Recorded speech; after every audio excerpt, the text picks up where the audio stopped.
like I was saying, when you have nobody to talk to, um, your self-talk gets to be very unhealthy. And sometimes you can fight back, by saying, um, you can note the unhealthy thinking thought patterns. But other times when you're struggling, it's difficult to do. Like on days like today, like bad days for me, for example, um, if you're having a bad day, it's more difficult to fight back with the when you have the bad, negative self talk. So, um, I just read this one lady was saying that she, um, oh, I've lost my page. Darn it. Oh, maybe not. I was talking about how in the UK, many participants gained access to treatment and support they needed by paying for it themselves because it takes so long to get in to see a health professional. And um, so they just wound up paying for it themselves. And then there's people that weren't able to pay because they were unable to, which a lot of people who are neurodivergent aren't able to because we struggle, with having employment, um, because we're discriminated against. Yeah, we are discriminated against, even though it's against the law to discriminate against people with disabilities. It doesn't matter. And it costs a couple $1,000s to get diagnosed by, and there's not very many people who are, um, educated enough to diagnose you properly. So you're not getting the proper diagnosis. They diagnose you with something else, like I was. I had to figure it out myself because I know myself better than anybody else does. Um, I've lived in this body for 55 years. I know my thoughts, you know, and I'm not stupid. I'm an intelligent person. I read, and I read several, I read all different sources of, material. So anyway, the next problem that they were talking about is, participants also cited a lack of available treatment in their local area. So if you live out in a rural area and there's not very many, um, doctors that are specializing in autism or ADHD, then you're going to have a problem seeing anybody who can deal with your particular problems. And neurodivergent people are not like other neurotypical people. When neurotypical people have mental health problems, they react differently. That's what I've come to find out in my research. So, because I was, all the other times I was like thinking, well, how come I'm not like that? you know, what, you know, these other people react like this and they have the same problem that I do, but I'm not finding that I'm reacting like that. So, what's my problem? Or How come? Anyways, uh,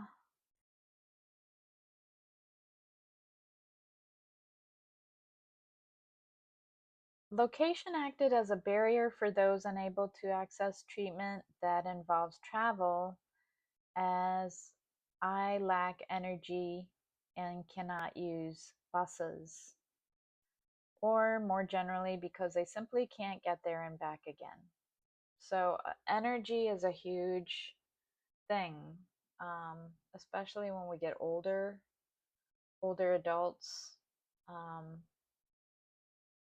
I speaking personally, because while we're all different, I mean, I'm sure there's young people that have energy problems too, but I feel like when I was younger, I did have more energy, and that's why I was able to have work, but I don't feel like I can work anymore at a regular job. I've never had a full-time job, if you can believe that.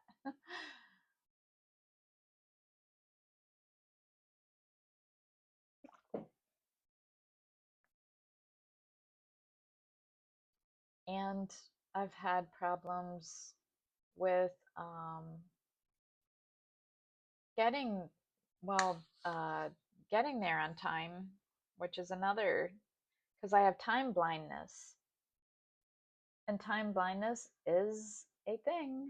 Um, but we're made to feel like it's a character flaw. It's a moral failing that you can't be here on time 100% of the time instead of 80% of the time, you know. I was I did as best as I could, and I was there at 80% of the time on time. It was just the other um I couldn't, and I would get in trouble. So then I was made to feel like, what's wrong with you? You know, why can't you be here on time? Blah blah blah. So the next part is lack of understanding and knowledge, experiences of professionals, very poor knowledge of autism. So there you go. Played a key role in many negative experiences. Um, it's not even worth going to a mental health professional if they are going to be mean to you. They're going to make you feel like well, they gaslight you. Just look up gaslighting, because there's several different things that are included under that, you know. Um, Here's what somebody said: the biggest difficulty in getting the support I need is the lack of understanding of autism. Even after decades of research, many institutions still don't have the first clue in dealing with such a condition, and hence I have found only select places deal with autism specifically. The support I have received, I feel, isn't suitable enough. No ordinary counselor can understand autism, and the social aspects provided by a support worker haven't helped me to end my feelings of rejection. If there was someone who both understood the condition and me, I feel progress would be made. And that was a male person who said that. Um, Many participants felt a need for professionals to be better trained in autism, to realize it may not always be possible to accurately read a person with autism. Participants felt that this upskilling of autism knowledge was not their responsibility. Some of them have asked to borrow books from me about autism or asked me to teach them about it, and I feel that shouldn't be down to me. So their counselors were asking the patient to teach the doctor or therapist or whatever they were about autism, and they're asking to borrow their books. Oh God. I don't know how, that's pretty unprofessional, I feel. They should already know about all of that stuff. And these experiences suggest that professionals were often well-meaning but lacked knowledge of the different way in which autistic people communicate and socially interact and the implications for their treatment and support. So,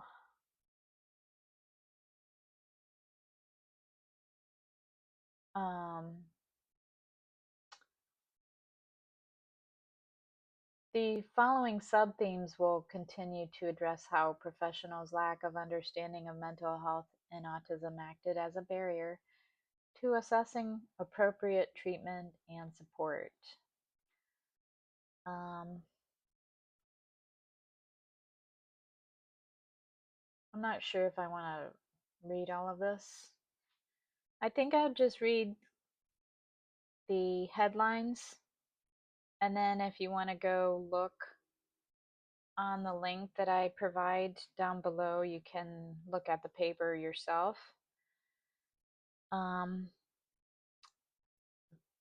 Because I only have 15 minutes to talk about these, because YouTube wants you to make like 500 videos before they give you access to longer videos. Obstacles to assessing and receiving treatment and support.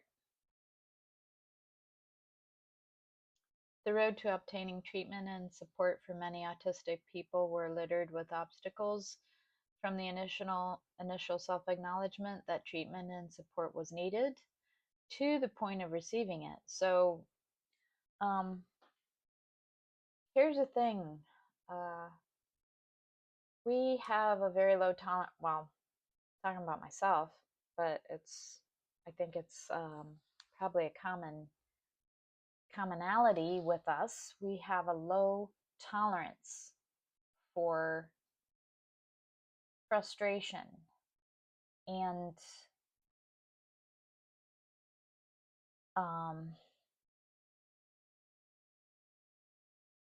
when we perceive that there's too many hoops that we have to jump through, we just give up.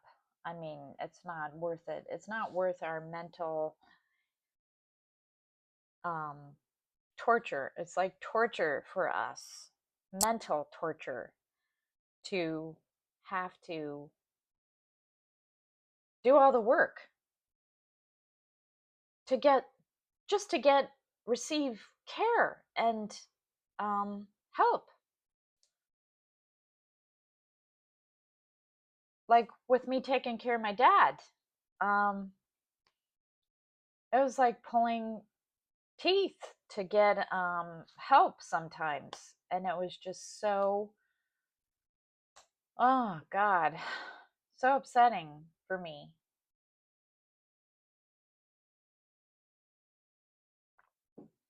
But I did the best I could.